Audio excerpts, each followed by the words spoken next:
भाद्रपद कृष्ण पक्ष की अजा एकादशी की व्रत कथा। कुंती पुत्र युधिष्ठिर बोले, हे जनार्दन, भाद्रपद कृष्णा एकादशी का क्या नाम है तथा उसकी विधि और महत्व क्या है, तो सब विस्तार पूर्वक कहिए। भगवान श्री कृष्ण ने कहा, हे युधिष्ठिर, समस्त पापों का नाश करने वाली इस एकादशी का नाम अजा एकादशी है। इसके व्रत के पुण्य प्रभाव से मनुष्य को सांसारिक पापों से मुक्ति मिल जाती है। जो मनुष्य इस दिन भगवान श्री हरिकेश का पूजन करता है उसको बैकुंठ धाम की प्राप्ति होती है। अब मैं इसकी पुनीत कथा कहता हूँ, सो ध्यान पूर्वक सुनिए कथा। सतयुग में सूर्यवंश में हरिश्चंद्र नाम के एक सत्यवादी राजा राज्य करते थे। एक बार उन्होंने महर्षि विश्वामित्र को अपना संपूर्ण राज्य दान दे दिया और दक्षिणा चुकाने के लिए अपनी स्त्री, पुत्र तथा स्वयं को भी बेच दिया। वह चांडाल का दास बनकर सत्य को धारण करते हुए मृतकों का वस्त्र ग्रहण करते रहे, मगर किसी प्रकार भी सत्य से विचलित नहीं हुए।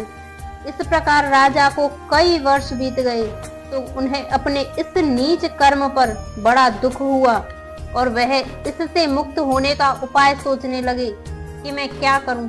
एक दिन राजा इसी चिंता में बैठे हुए थे कि गौतम ऋषि आ गए।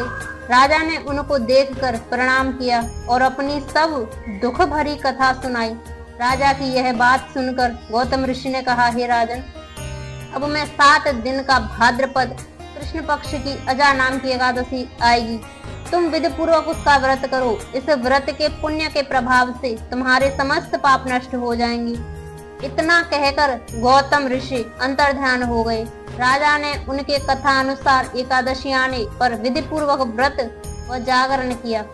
उस व्रत के प्रभाव से राजा के समस्त पाप नष्ट हो गए। राजा का मृत पुत्र रोहित भी जीवित हो गया।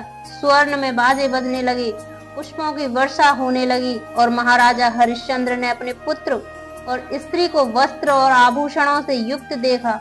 उस व्रत को प्रभाव से उसको पुनः राज्य मिल गया और वह अंत समय में अपने परिवार सहित स्वर्ग को गया।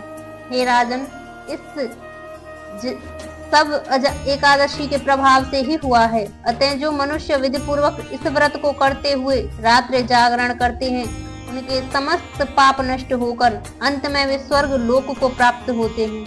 इस एकादशी की कथा के श्रवण मात्र से अश्वमेघ यज्ञ का फल प्राप्त होता है।